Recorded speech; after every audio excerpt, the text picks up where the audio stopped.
Hey, what's up, guys? A little bit different video today than I usually do on this channel. A few of you have requested that I talk a little bit about my workout routine, my diet routine for the fight that I just did, the professional fight that I just did 3 weeks ago.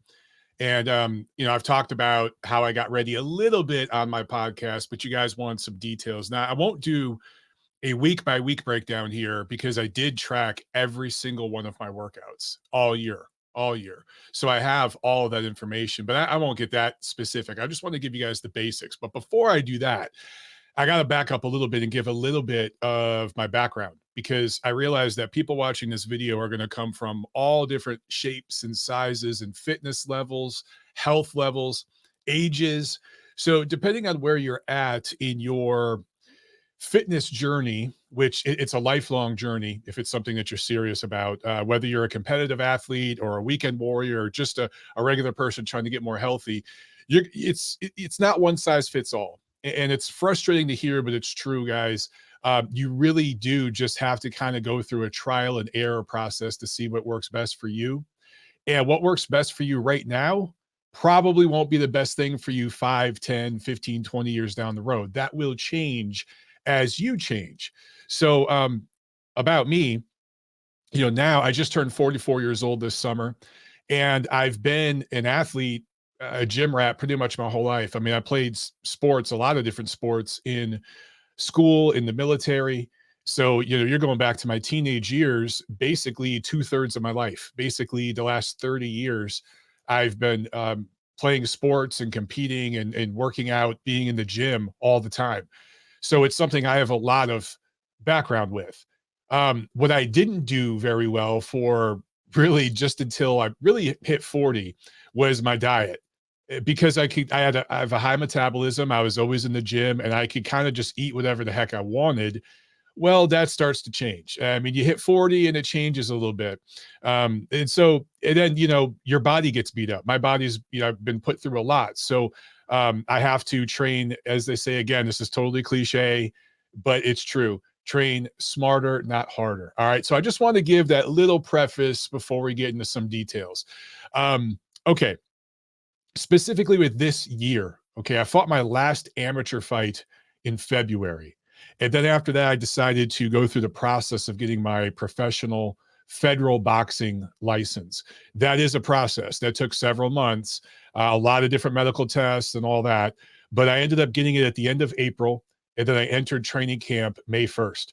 The goal was to fight 3 or 4 times, 3 or 4 professional fights this summer. I had them all lined up, one in June, 2 in July, 1 in August. All 4 of those events were ultimately postponed or canceled outright. So it was extremely frustrating, but I eventually got in the ring and did a pro fight on September 9th, Saturday, September 9th. By that point, I had been training as a professional athlete, a professional fighter in a 4-month camp. Okay, so I was in the best shape of my life. Now, was I the most ripped ever? Going back to my Marine Corps days, no, probably not. I had 13% body fat the week of the fight. I got that checked, which is pretty good for a 44-year-old guy who's 6'4" and over 200 pounds. That's not bad. Was I, again, if I go back to my high school days and Marine Corps days, I probably was 10% body fat at most, So maybe I wasn't as lean as I've been, but with all my experience and the muscle that I've put on my frame, because in high school, guys, I was in the 170s. I weighed in the 170s. Imagine that at 6 foot. I was probably 6'3" in high school. I've gained like an inch in my 20s. I grew like an inch, but I was in the 170s, my weight, and now I'm in the 210s, 220s when I'm out of shape. So that's muscle I've put on my frame. A little bit of fat, but mostly muscle that I put on my frame over the last 20 some odd years of going in the gym and lifting. Okay. So I have that foundation of strength and I've built that up. And there are a lot of days in my 20s where I was at the gym lifting for 90 minutes, maybe 2 hours. I had to put in that time to build that foundation. A lot of you younger guys are going through that process now. But when you get into your 30s, especially into your 40s, man, I could go to the gym and I could get the lift session in 45 minutes, maybe an hour max, but it's usually 45, 50 minutes. and I can hit everything I need to hit for that body group. And that's all I got to do is maintain it now because the foundation's there. You understand what I'm saying? Now, as it relates to boxing, obviously training for martial arts, whether it's boxing, kickboxing, wrestling, whatever, is very different than just training. And boxing, more so possibly than any martial art, requires the most uh, cardio fitness, I would say, on top of the explosiveness and everything else that you need to compete. So, all right, let's get into what I did differently. There's a couple little tweaks I made to my diet that made a massive difference. But real quick, with the gym routine, okay, for my amateur fights, I would often be in the boxing gym 4 or 5 times a week, an hour and a half at a time. I'm one of those guys that, I love being around the guys in the gym. Sometimes I've been there for 2 hours, shooting the shit, working. And before you know it, you've done 30 rounds or something. That's just overkill. It's too much, especially at my age. This camp, going back, and again, it was May through the end of August, the very beginning of September, if you will, 4 months. I would get in the boxing gym 2 or 3 times a week, and I'd be in there for an hour. So I cut back on the amount of time that I was in the boxing gym. I also cut back on the road work. In the past, I was doing 4 or 5 runs a week, and that was just too much. And this camp, I cut it to literally twice a week. I ran on Wednesdays and Saturdays, and I only ran for 3 miles. Mind you, I did it over the summer here in Atlanta, one of the most hot and humid places in the United States. There are hotter places, but not quite as humid. The combination of heat and humidity, the sweat, and the wear and tear, it's a lot. And then it's really, really hilly here. It's maybe the hilliest place I've ever lived. So combine all those things, you really only need, at least me, at my age and everything, I only needed to get out and run twice a week. And as my coaches explained it to me, they said that was basically just to kind of keep your fitness level up, your cardio up, but more than anything, it's to keep your legs strong. Get out and run those hills in the sun. Sweat, get conditioned to running in 98-degree heat index of 105, 110 with 90% humidity. If you can do that, then you're going to be able to handle yourself in a 4-round fight in an air-conditioned arena, right? That was the thought behind it. But don't run so much that you start melting muscle, because that was an issue I had in my amateur fights. I was trying to get down to like 200 pounds, as close to 200 pounds as I could get. And in doing that process, you cut fat, but you also cut a lot of muscle. In fact, at my age, with my genetics and my build, doing too much road work actually starts to eat away at my muscle, and it melts off of me like real quick. So I cut back on that. What I did more in this camp compared to other camps in my amateur fights, also, I lifted more weights. I got in the gym.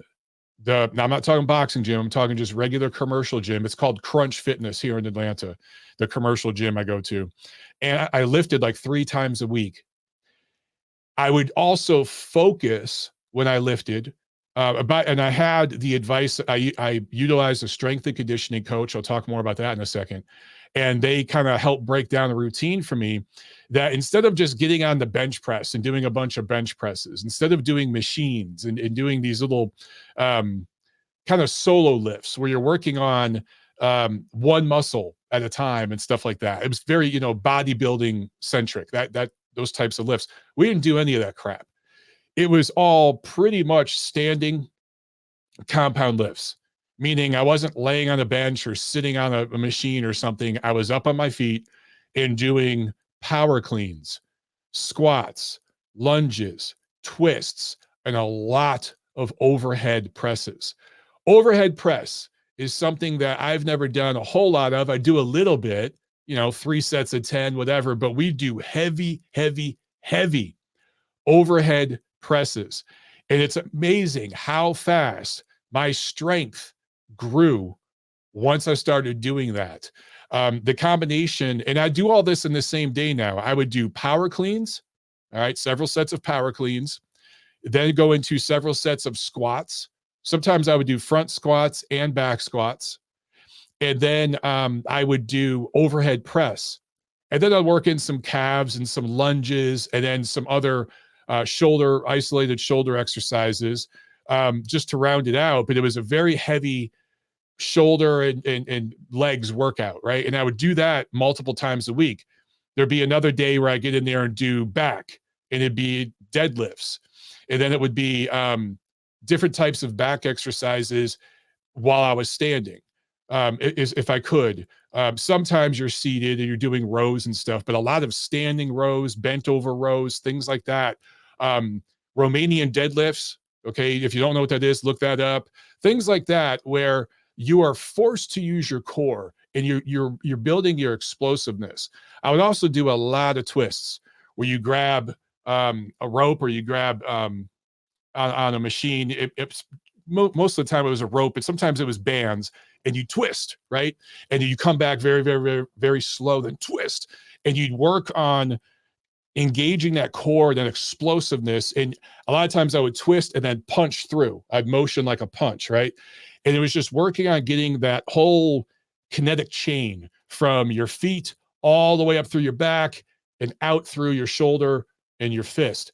It was working on that over and over, whether I was doing it straight across or doing it upward with standing overhead presses and things like that. Also, we do a lot of like squat standing presses, meaning I don't even know what the name of this is, but you kind of halfway squat, then pop up overhead press to get your legs and your butt, your glutes involved before exploding up. A lot of things like that. Okay, so I really, really focused on power and explosiveness. And it doesn't take a lot. You don't have to do a lot of sets of this stuff. And again, I'd be in the gym lifting for 45, 50 minutes. I wasn't doing 90-minute, 2-hour sessions like back in my 20s when I was kind of bodybuilding and building up the musculature. Now I was focusing on maintaining it, but keeping it, making it explosive and focusing on getting everything working together. I also did a lot of lifts where it'd be like, I would lunge, twist, and press with a dumbbell with one hand, right? So there'd be like 3 movements in the lift. And it was forcing my brain neurologically to kind of work with my body. And it's amazing. The first couple sets you do, you're stumbling and you're all over the place with your balance, but your body catches up real quick. And by the 3rd set, you're crushing it. And after doing it for a few weeks, you're smashing it. So every Monday, I worked with a strength and conditioning coach. I paid the money. That's another thing, guys. This shit ain't cheap if you want to be serious about it. I spent thousands of dollars in this camp. Okay. I didn't make that much in the fight. This was not a profitable endeavor. I wasn't doing it for money. I was doing it for other reasons. But I spent the money to get the science right, because there's a lot of stuff I didn't know or I'd forgotten that you have to be reminded of, right? And sometimes you need a professional to sit you down and tell you these things. And you go, oh yeah, no shit, that makes sense. Well, sometimes you need someone to put it back in your mind, right? There's a lot of things on our minds in life. Anyone out there who's a parent, you know what that's like. So yeah, I had a lot in my mind, and sometimes you just got to sit down with someone and have them say it to you and break it all down with numbers. And you go, oh, okay, that makes sense. So anyway, I would work with a strength and conditioning coach every Monday.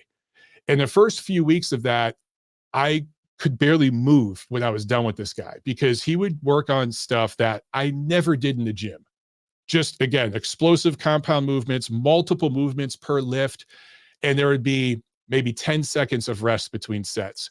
And it'd be an hour straight of that. And it was to shock my body. And he literally said this, it was to shock my system and get your heart rate spiked. You go from regular heart rate to 180 a minute and get your body to respond to that, and then bring the heart rate back down as you work through the workout. So you have that initial spike and kind of freak out that your body does, and then it kind of adjusts and you get through the workout. And that was to adjust to that opening seconds of the fight when boom, there's a big shock to your system, and then you settle into the fight. So it was very specific what we were doing. And we do that Monday, and then I go into the rest of my week where I get in the boxing gym 2-3 times a week. I would do road work twice a week, and I would get in the commercial gym like 3 times a week, which meant a lot of two-a-days. There were a lot of days where I would maybe run in the morning and then lift weights at night, or I would actually run in the morning and then box at night. I did that a lot. I tried to keep all cardio in one day and do weightlifting in a separate day. And then also, one thing I did very different for this camp is I did a lot of sparring. Okay, now that's a boxing specific thing that only you guys out there who are maybe trying to fight, this will work for you. But my coaches told me, Mike, you can do a bunch of running and that's great, but it doesn't duplicate what you're going to see in the ring. Most of your cardio, even hitting the heavy bag and shadow boxing and hit and miss, those things are all great. They don't mimic what you're going to see in a fight. The bulk of your cardio for this fight, this is my coaches talking, the bulk of your cardio for this fight should be sparring, because that is very specific to what you are going to see. And so that's what I did. I probably sparred over 100 rounds, probably easily that. And I sparred with a lot of new guys I had never even met until this camp. Some I didn't even meet until about a month before I ended up fighting, because I had new guys several times, because I basically did 3 or 4 camps put together because of all the cancellations of the fights that I had. And so, by the way, I should mention, when a fight would get canceled, so for example, I had one fight July 29th. I remember the date because that one really hurt because they canceled it a week before the fight. So I had just gone through Hell Week, which is basically you're sparring every day and you're putting yourself through hell. I had just gone through Hell Week and they canceled it Friday night. It was devastating. But what I ended up doing is taking the whole next week off, because I basically had completed a camp and it was quote unquote fight week. And you're supposed to kind of take that week off and rest, right? So that's what I did. So there were a couple times during that 4-month span where I took 3 or 4 days off, and that one time where I took literally a whole week off. So I should mention that. But for the most part, I was in the gym every single day, Monday through Saturday. I rested Sunday. But here's another one, another tip I can give you guys. There's rest and there's active rest. For a lot of you out there, on your rest day, you literally sit on the couch and play video games for 16 hours and then you go to sleep, right? That's your rest day. That's different than having a rest day where you still get in 10, 15,000 steps. Here's how sick I was about this camp. I wore that watch and tracked my steps and ensured that I got at least 10,000 steps a day. A lot of these days I got like 20,000 in if I went to the boxing gym. But even on my rest day, I got my 10,000 steps in. I've oftentimes 15,000, because I have a half an acre yard of grass that I have to cut every Sunday. So I'm out there cutting the grass in the 90-degree heat. So I was still getting a workout really, even on my rest day. So there's rest and there's active rest. If you do active rest on your rest day and still diet on your rest day, and you do that over a series of weeks and months, you're going to get better results than a guy who just sits on his butt for an entire day every Sunday. You understand what I'm saying? It does make a difference. So there's rest and there's active rest. If you can find a way to do active rest where you're not raising your heart rate, you're not killing yourself physically, but you're still moving around. And it might literally be just taking a walk in the morning, taking a walk in the evening. Active rest makes a big, big difference. Okay. Let's talk about diet real quick, and then I'll talk about supplements, because I do use a few supplements, but not nearly as much as some of you are. You guys are really overdoing it, and a lot of that stuff is scary. But let's talk about diet. Okay. I've always been told you got to eat carbs because you're training and you need fuel. And that is true. But guys, we don't realize how much we're overdoing it when it comes to carbs, okay? In this camp, what I did is kind of a modified carnivore diet.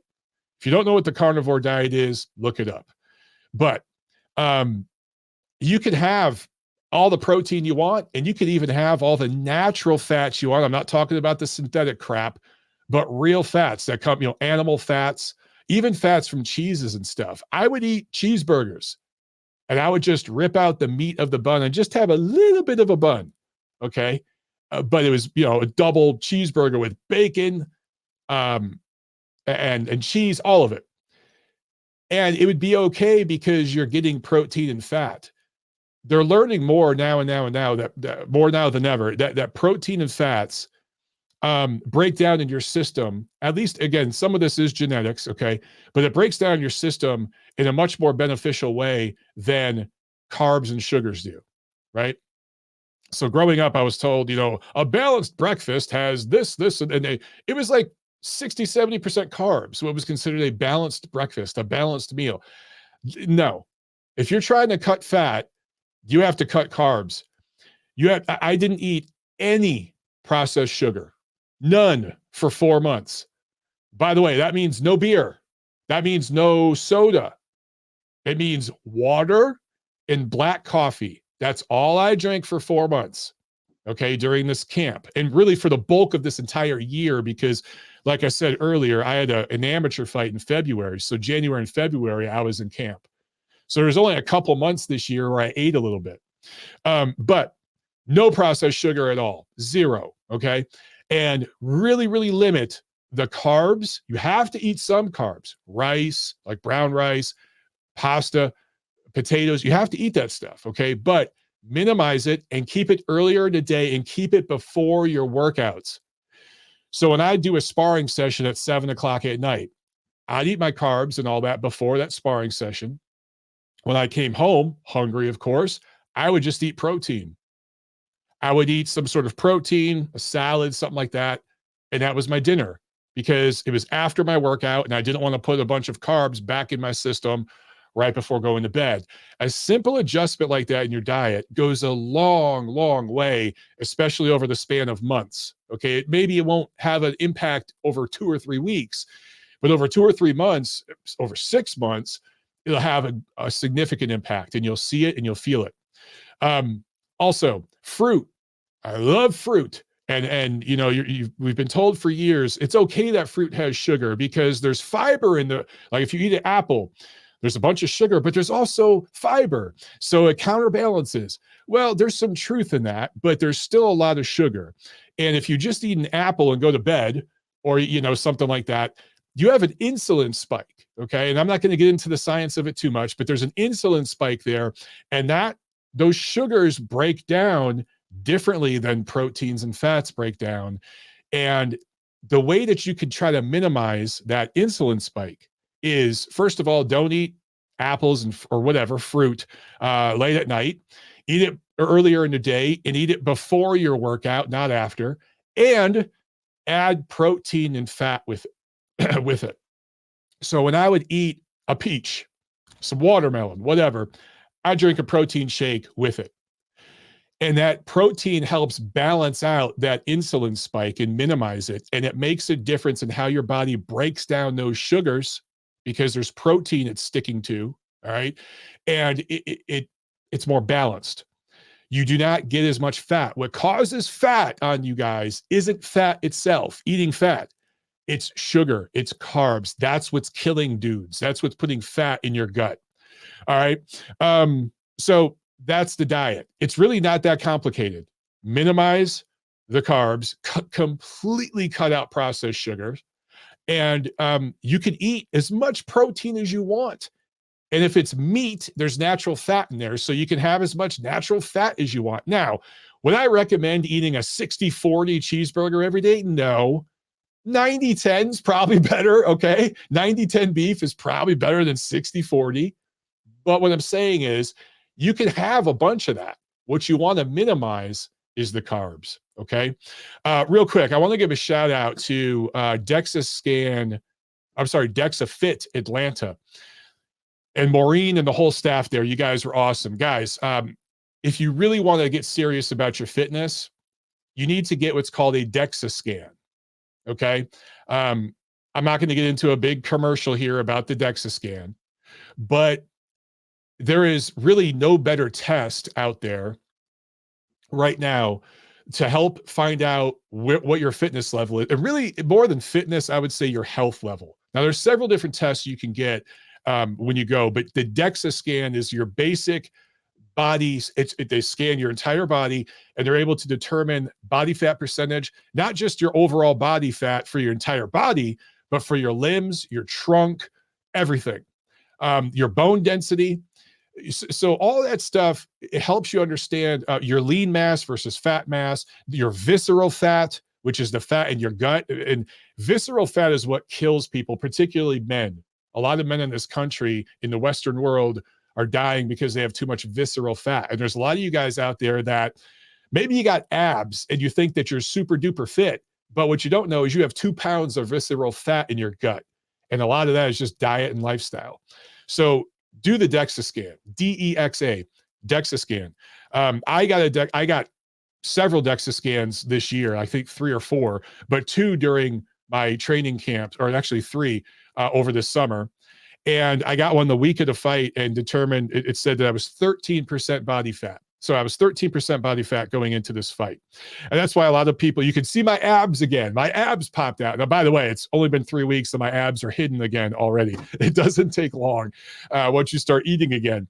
But they came out. They came out for this fight because I was down to 13% body fat.